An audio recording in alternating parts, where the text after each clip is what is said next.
WHIP, Philly's #1 college radio station. We are now joined by a special teams coach legend in the National Football League, just recently retired with the New York Jets, and that's Mike Westhoff. Mike, Zach Gelb here. How are you? No, I'm fine, thanks, Zach. How are you? I'm doing great. Thanks for coming on. What factored into that decision for you to retire? Okay, well, first of all, I'm that age. I mean, that has something to do with it. I'm 65. I coached 30 years in the National Football League. My last game was actually my 624th. Now, I count them all. I count playoffs, preseason. You keep score, I count it. And so I wanted to try something different. I just did.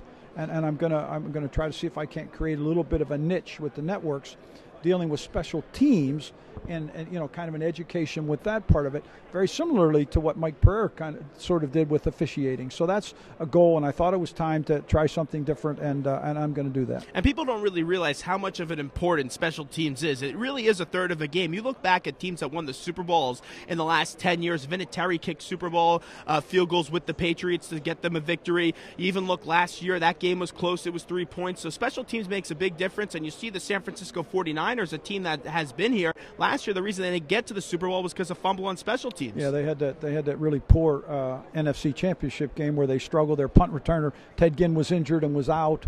And I think actually in that game, had they had their regular returner with the balls that they were receiving, they'd have run up and down the field. But it didn't happen, and the game went to the Giants. So those things, it's just it's a factor in the game. There's a lot of rules involved with it, a lot of situations, so it's a factor in the ball game always, and I just want to be part of that process. Whenever I see a guy retire, and I know it's a little bit different with the coach than it is a player, they don't know what to do with their life because they've always been around football. It seems like you with the whole TV deal that you want to get done, you know what you're going to want to do, but would you consider maybe going back coaching on a sideline in 2-3 years? I won't say that I won't go back at any time. I'll never say never to that. I really believed that this was the time for me to do what I'm doing. And I sort of believe sometimes as coaches we have shelf lives. And I was at New York for 12 years. I loved it there. But yet at the same time, sometimes it's time for they need someone else. You know, I need to do something different, and they need to hear it from someone else. And that time had come, and was very actually difficult in some ways, but very easy in some ways. And so that's part of the whole process, and I think it's time for me to try something else. We're talking to Mike Westhoff, former special team coach of the New York Jets, live here at Radio Row. Baltimore Ravens going up against the San Francisco 49ers. Super Bowl 47, WHIP Radio in Philadelphia. And Mike, rate the special teams unit and what you think your team did well this year, and what are some things you think they need to improve on when you looked at the Jets? Well, it was really overall, it was as bad a year as I've had. There were really some tremendous ups and downs. We did some things very well. We ended up, let's see. Perfect example to me in that was the Patriot game the first time you played them. McCourty had that 100-yard return, but then he also forced the fumble as well to put your team in a nice position. That's what I think was really the Jets' special teams this year. It was up and down. It was very much up and down. We went into that game as the #1 ranked kickoff coverage team in the NFL. We were really good. I didn't think they were going to get to the 15. And McCourty, now you can't give him much room now because he'll explode. He can really run. And they actually ran 4 blockers at 5 coverage guys, and he runs right by a guy and scores. We didn't think they could do that. That was very, very disappointing. And those are the types of mistakes that we made. But yet Joe McKnight ended up as the third leading kickoff returner in the NFL. Jeremy Curley ended up, I think, as the 8th or 9th so leading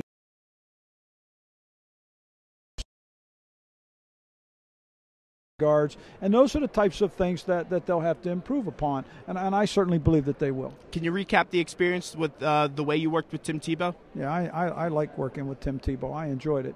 Tim Tebow, and I was part of the process of bringing him here. I was happy to see that. I felt that it would be more of a multifaceted role than it actually ended up being. It just was not. I used him on the punt team as our personal protector. That way everybody knew that we had fake possibilities. We ran 3. We probably called 33. And then we would just check out of them.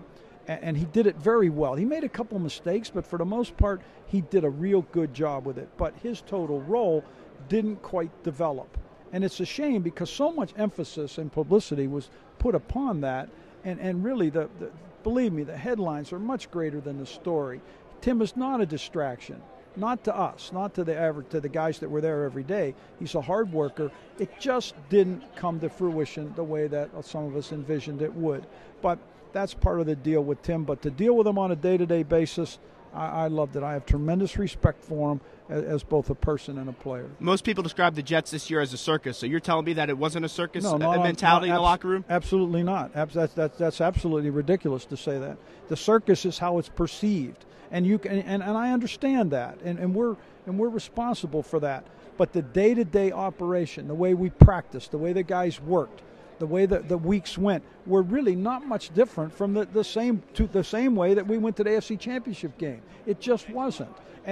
But yet, we get that image and that publicity, and maybe someone says a word or two that gets out of whack, and that's the way it comes down. But on the field, no. And in practice and in meetings, no, it absolutely was not. In your mind, what has changed with the team that got to the AFC Championship game to where the team is right now, missing the playoffs the last 2 years? That's a good question. That's a very valid point. I believe that those teams that went to the AFC Championship game were a good, solid, not great, but a good, solid, well-rounded football team. Okay, Mark Sanchez comes in as a rookie, free agent, and there he is, put in a situation. But we have Thomas Jones and Sean Green. We lead the league in rushing, a good, solid veteran offensive line. We have receivers in Santonio Holmes and Braylon Edwards and Jericho Cotchery that are all big play guys. I have a special teams unit that could really help you win the game. We had the leading starting field position in the league. All right? We had a really good defense that was solid in all aspects. Were we great in anything? No, but we were good in everything. And Mark Sanchez fit into that equation. Well, then all of a sudden, after 2 years, that equation begins to break apart. We lose some guys here. We don't have the receivers. We get a couple of guys banged up. We don't have the 2 running backs. We're down to 1. I don't have as good a unit. Defensively, we play up and down. There's some sporadicism there. But so overall, we weren't just quite as good. And now all of a sudden, it's Mark Sanchez's fault. That's ridiculous. Just as, in my opinion, it wasn't him that got us there. It certainly wasn't him that prevented us from getting there. We went from being this solid football team to being a team that was not as good, and all of a sudden the reason, you look at the headliner, which is the quarterback. That's the way it is. In some teams, your quarterback can carry you. We didn't have that, but we were a good, solid team, but that dissipated, and we weren't as good, and we were out. We're talking to Mike Westhoff. And Mike, when you look at Sanchez, what needs to change in his game? What is he not doing right? He's turning over the football a lot, and you can't do that when you're a quarterback. No, that's a good point. But I also think that at times, you're running the ball better. I think they go back to being that better running team. We didn't have that. Go back to doing that a little bit better. Field position, you need that. That'll help them. And then maybe some different things. There's some receivers. Gosh, there were times we lined up groups of receivers that you didn't know their names. It just wasn't the same guys. Guys were hurt. They were banged up. We were bringing guys in. All of a sudden, they were the starter. So there's a lot more to it than just Mark Sanchez. Now, I think he's going to get a new system. He's got a new coordinator.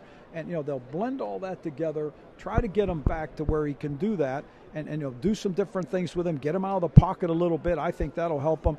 And I think Mark Sanchez will be a good enough quarterback to win. Tannenbaum and Ryan, they were a team together. They made a lot of decisions together. They keep one, they don't keep the other. They let go of Mike Tannenbaum, they keep Rex Ryan. Think that was the right move? That's a tough question for me to answer. Unfortunately, in our business, there's this incredible amount of credibility that instantly everybody wants to blame somebody. After the season, about 1/3 of my profession loses its job. When does that happen? 1/3 of the plumbers didn't get out, and there's probably some stuffed up toilets somewhere in the country. So that just doesn't happen. But there's such a pressure for that to happen. It's got to be someone's fault. Well, the blame came down upon Mike. He was there the longest, so he took the blunt of the blame. And that's just part of it. That's the way that it works. I certainly, there's lots of us that were contributed to the downfall of the New York Jets. That happens when teams aren't quite as good. A lot of the things are to blame.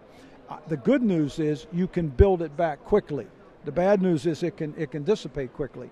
But I think they'll have a chance to build it back, and certainly Rex deserves that opportunity, in my opinion. Real quick here, right before we let you run, you look at a player like David Akers get into this game. He's had some struggles. He is a veteran in this league. He showed that he could kick his way to his Super Bowl. Not the best season he's had this year. How would you address the Akers struggles as of late? I saw they brought in Billy Cundiff a few weeks ago. Now he's no longer on the team. How would you address Akers? Yeah, I'm a David Akers fan. I mean, I know last year he kicked more than anyone's ever kicked. He had a tough year this year. He was 69%, but he had 3 blocked. He also, don't forget, he kicked a 60-some yarder in that opening game to help win. an interesting sidelight to this game. The Baltimore Ravens were the #1 kickoff return team in the NFL. San Francisco 49ers had the 31st ranked kickoff coverage team. But yet David Akers can take Jacoby Jones right out of the game because he'll kick touchbacks. So that's a valuable thing that he's going to bring to this game. Frankly, if it were me, I'd line up Jacoby at 8 yards deep, and I'd run nearly everything back, and I would challenge their coverage. I would challenge them. But David Akers will help there. I think with 2 weeks and a chance to go back and to look at himself and to get his timing back and to reevaluate himself. I mean, to me, it's still the same guy. I would not. When I'm going to watch the game on Sunday, believe me, there will not be, when David Akers comes on the field to kick a field goal, I will not be sitting there thinking this guy can't make this. That's just not me. I think he's a really good football player, and he'll be a positive part of this game. Now, he went through some tough times, and you have to address those. But I think they've made the absolute right decision, and he'll do just fine. I firmly believe that. Last one here from me. I know before you came on the show, you said your son went to Penn. I go to Temple. Where do you get your cheesesteak? Because that's the best question. When people come to Philadelphia, it's all about where do you get your cheesesteak, Coach? That's a tough one, because he used to take me to that one place. He had his favorite, and that's a shame because I honestly don't know.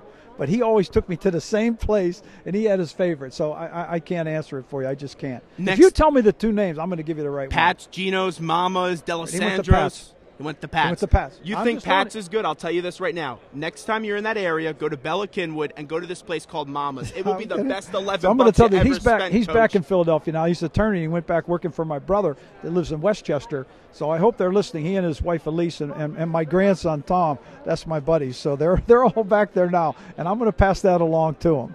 Well, I appreciate you coming on. Best of luck. I hope the TV gig works out for you. You'd be perfect for it because no one knows special teams better than you. Thank you. Let's see you again real soon. Oh, thanks. Thanks a lot. Mike Westhoff right there.